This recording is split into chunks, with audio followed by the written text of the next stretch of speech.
국무총리 한덕수 탄핵 소추안은 총투표수 192표 중 가 192표로서 가결됐음을 선포합니다.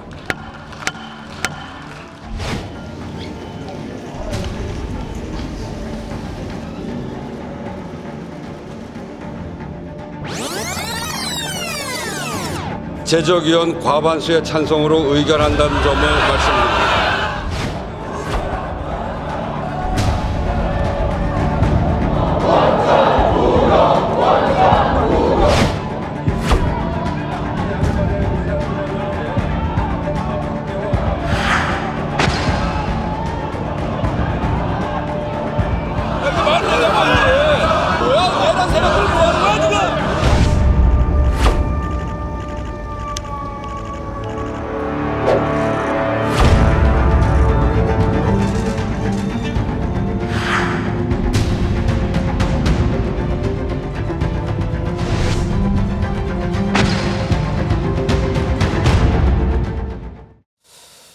자, 지금 영상 구성으로 만나봤습니다만 우원식 국회의장 이제 가결 정족수를 제적위원회 이 과반 151석으로 결정해 지금 논란을 낳고 있는 상황이죠. 제가 그래픽을 보면서 좀 설명해 올리도록 하겠습니다.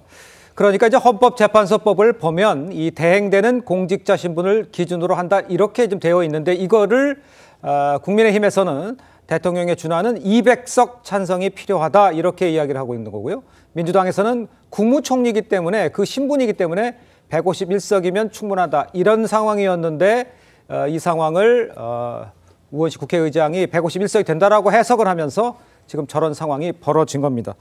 그래서 이제 오늘 국민의힘 이제 대통령 권한대행 탄핵은 원천무효라고 이제 하고 있는 상황, 강하게 비판하고 있는 상황인데 먼저 윤기찬 부위원장께서 상황을 보시기에는 어떻게 판단하십니까?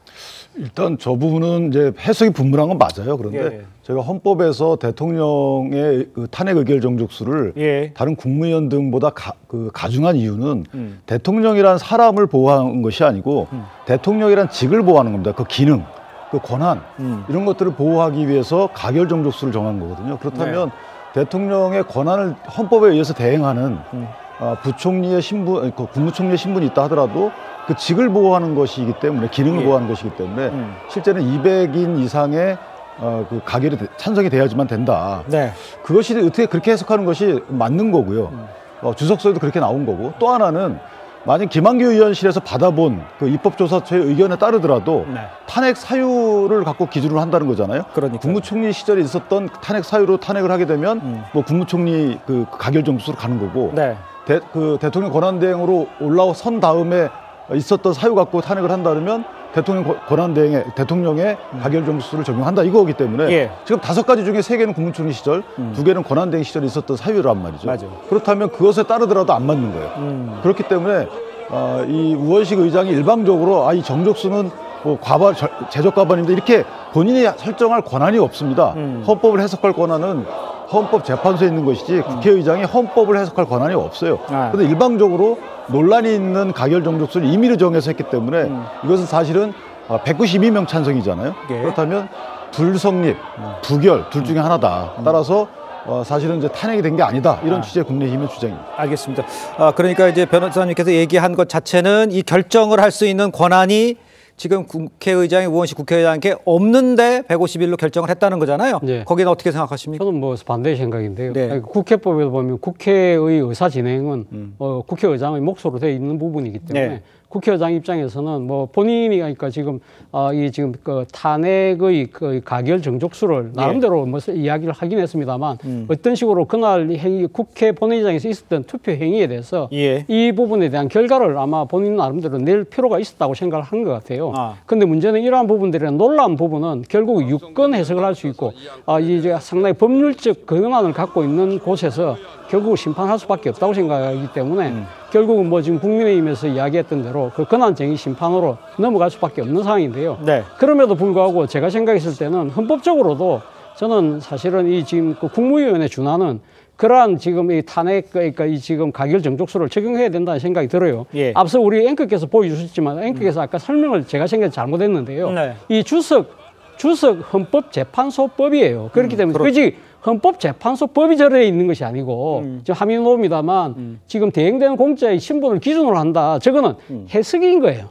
그것이 법으로 지금 저래 돼 있는 건 아니라는 것이죠. 저기에 대한 그러니까 여러 가지 학설이 있다는 것이죠. 그런데 학설이 있다는 것이고 여기에 대한 헌법의 규정은 딱 명확하게 이렇게 돼 있잖아요. 헌법 제65조 제2항에 탄핵소추는 제적은 3분의 1이 발의하고 제적 과반수의 찬성으로 하는데 여기서 단 예외가 되는 사람은 딱 한 명. 대통령에 대한 경우는 제적 3분의 2가 가결 정족수로 되어 있는 것이거든요. 그렇기 때문에 헌법의 명문상으로 보면 권한대행에 대해서 3분의 2로 한다는 말 자체가 없어요. 그런데 거기에 대한 논란이 있을 수 있는 것이죠. 그래서 논란이 있다고 해서 그렇다고 해서 그럼 국회에서 벌어진 투표 행위에 대해서 그럼 이것이 무효라고 그러면 일방적으로 국회의장이 선포할 수는 없는 것이거든요. 본인 입장에서는 일단 투표가 승리했다고 보는 것이고 여기에 대한 심판은 결국은 헌법재판소로 넘어가는 것인데 문제는 헌법재판소가 앞으로 제가 또 이야기하겠습니다만 헌법재판소가 과연 이 결정을 내릴 수 있느냐는 부분도 우리가 따져볼 대목이라는 거예요. 그러니까 헌법재판소가 뭐 결정을 내리고 그걸 확인해야 할 상황은 맞는데 지금 말씀하신 것처럼 그렇다고 해서 우원식 국회의장이 그냥 자기 결정을 한 것에 대해서는 어떻게 생각하시나 생각을 여쭤보는 겁니다. 그러니까 헌법과 법률조차도 한 번도 예상해보지 못했었던 설마 그런 일이 하는 일들을 지금 민주당이 하는 것이지 않습니까? 지금까지 우리는 건국이래 한 번도 본 적이 없었던 일들을 이재명 민주당에서 너무나 많이 목격을 하고 있습니다. 이제 더더군다나 지금은 이제 더 그것이 이제 폭주를 그 속도가 더 붙은 것이죠.